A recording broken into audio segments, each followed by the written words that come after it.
욥기 4장 12절에서 21절입니다. 한 번은 조용한 가운데 어떤 소리가 들려오는데 너무도 조용하여 겨우 알아들었다. 그 소리가 악몽처럼 나를 괴롭혔다. 두려움과 떨림이 나를 엄습하여 뼈들이 막 흔들렸다. 어떤 영이 내 앞을 지나가니 온몸에 털이 곤두섰다. 영이 멈춰 서기는 했으나 그 모습은 알아볼 수 없고 형체가 어렴풋이 눈에 들어왔는데 죽은 듯 조용한 가운데서 나는 이런 소리를 들었다. 인간이 하나님보다 의로울 수 있겠으며 사람이 창조주보다 깨끗할 수 있겠느냐?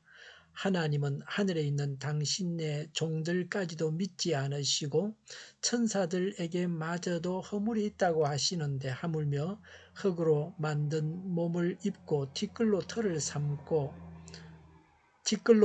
삼고 하루살이에게라도 눌려 죽을 사람이 있겠느냐? 사람은 아침에는 살아있다가 저녁이 오기도 전에 예고도 없이 죽는 것. 별 수 없이 모두들 영원히 망하고 만다.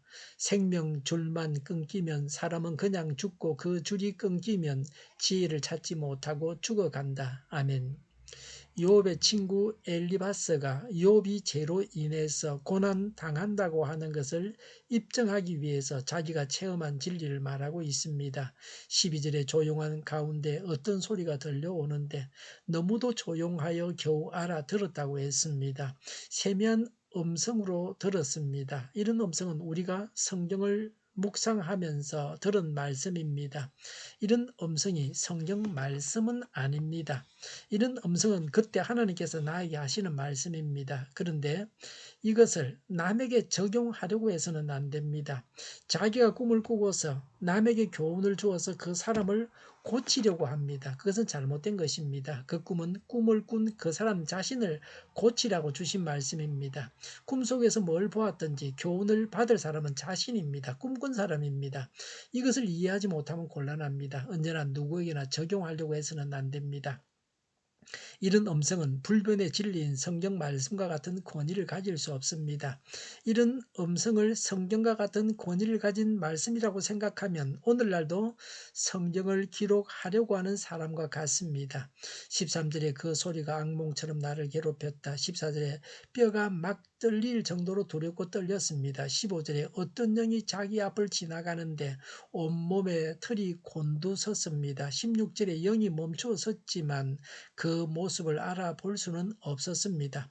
두려움 가운데 하나님의 사자를 만났습니다. 하나님의 사자를 만났을 때에 두려워하는 것은 일반적인 현상입니다. 그리고 그가 들은 말씀은 하나님의 사랑의 말씀이 아닙니다. 정의의 말씀이었습니다. 그래서 더욱 두려웠을 것입니다. 엘리바스가 들은 음성을 말합니다. 17절에 인간이 하나님보다 의로울 수 있겠으며 사람이 창조주보다 깨끗할 수 있겠느냐라고 했습니다. 그러나 이 말씀이 욥에게 맞지 않는 것은 욥은 하나님께서 인정하시는 의인이었고 항상 죄를 용서받는 자였습니다. 그래서 하나님 앞에서 용서받지 못한 죄가 없었습니다. 엘리바스가 말한 것은 맞는 말입니다. 그러나 이 말은 고난당하는 욥에게 원론적으로 적용하려고 하니까 문제입니다. 욥을 알지 못하고 욥에 대한 하나님의 특별한 섭리를 알지 못하고 자신이 알고 있는 부분적인 지식만을 가지고서 욥이 죄인이라고 단정을 지어서 잘못을 저지르고 있습니다. 이런 엘리바스의 말은 하지 않은 것만 못합니다. 모든 말이 다 유익한 것은 아닙니다. 욥의 문제를 해결하는 열쇠도 아니고 오히려 욥에게 고통만 더해주는 말이었습니다. 상대방의 입장을 생각해야 합니다. 남이 기분 나쁘다고 하면 문제가 있는 겁니다. 사려 깊은 사람이 되어야 합니다. 다른 사람의 처지가 되어 보아야 합니다. 도무지 남에 대해서 배려하지 않는 무지한 자가 되어서는 안 됩니다. 특히 고통을 당하는 사람에게 절대로 해서는 안 될 말입니다. 18절에 하나님은 하늘에 있는 하나님의 종까지도 믿지 않으시고 천사들에게 마저도 허물이 있다고 하시는데 19절에 하물며 흙으로 만든 몸을 입고라고 했습니다. 사람이 흙으로 만들어졌습니다. 19절에 티끌로 털을 삼고 그랬습니다. 사람이 흙에서 와서 흙으로 갑니다. 그런데 사람이 이런 사실을 깨닫지 못하고 교만하여 부귀와 권력을 뽐낸다면 그것처럼 어리석은 일도 없습니다. 흙덩어리인 인간이 어디서 될 것이 없습니다. 19절에 하루살이에게라도 눌려 죽을 사람이겠느냐라고 했습니다. 하루살이처럼 쉽게 죽을 인생입니다. 인간이 나약하고 인생이 무상합니다. 사람은 반드시 죄가 있습니다. 그래서 욥도 죄가 있다는 겁니다. 집요하게 죄를 드러내려고 하고 있습니다. 검사가 피의자를 놓고서 죄를 찾아내는 것처럼 하고 있습니다. 20절에 사람은 아침에는 살아있다가도 저녁이 오기 전에 예고도 없이 죽는 것, 별 수 없이 모두들 영혼이 망하고 만다고 했습니다. 아침에 태어나서 저녁에 죽는 것과 같이 인간의 생명이 덧없습니다.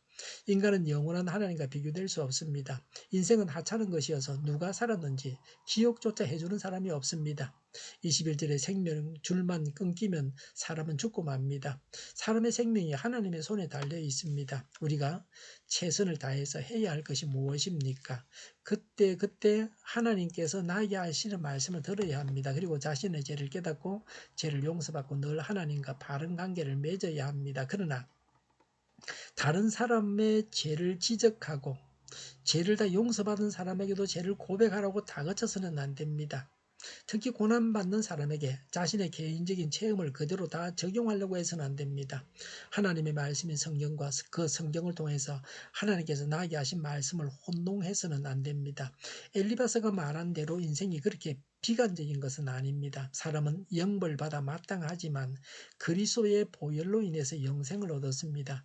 예수님께서 우리를 구원하셨습니다. 기도하겠습니다. 지혜롭게 고난당하는 자를 위로하게 하옵소서. 무지해서 고난 당하는 자의 죄를 찾아내어서 더 고통스럽게 하지 않게 하옵소서. 오늘보다 내일이 더 낫게 하옵소서. 교회가 분열되지 않고 하나가 되게 하여 주시옵소서. 모든 언론이 제 역할을 다하게 하여 주시옵소서. 정의가 강물처럼 흘러가게 하여 주시옵소서. 하나님을 대적하는 법을 만들지 않게 하여 주시옵소서. 있어야 할 법을 폐기하지 않게 하옵소서. 있어서는 안 될 법을 만들지 않게 하옵소서. 선거 부정이 없게 하시고 부정선거 시비마저 없게 하여 주시옵소서. 코로나19가 물러가고 전 세계적으로 백신을 신속하게 대량 생산해서 충분히 공급하고 치료제가 나오고 갇힌 생활이 끝나게 하여 주시옵소서. 수도권과 부산과 영도의 환자 폭증을 막아주시옵소서. 우리 동일교회가 만군을 지배하게 하여 주시옵소서. 예수 이름으로 명하노니 모든 병만은 물러가고 몸의 모든 부분들은 온전하게 될지어다. 신유의 기적을 베푸셔서 지금도 저희의 질병을 고쳐주시옵소서. 코로나로 신음하는 모든 자들을 고치시고 온전케 하여 주시옵소서. 저희와 교회와의 나라의 민족을 불쌍히 여겨 주시옵소서. 잘못된 것을 제거해서 성결하게 하여 주시옵소서. 교회와 나라의 지도자 복을 허락하여 주시옵소서. 하나님께서 기뻐하시는 교회와 나라가 되게 하여 주시옵소서. 늘 맑은 공기를 마실 수 있게 하여 주시옵소서. 공부한 학생들에게 지혜를 다하셔서 앞서가게 하시며 합격의 영광을 누리게 하여 주시옵소서. 오늘도 하나님 안에서 차고 넘치는 삶, 복된 삶을 살게 하여 주시옵소서. 감사와 찬양을 주님께 돌려드리며 예수님의 이름으로 기도하옵나이다. 아멘.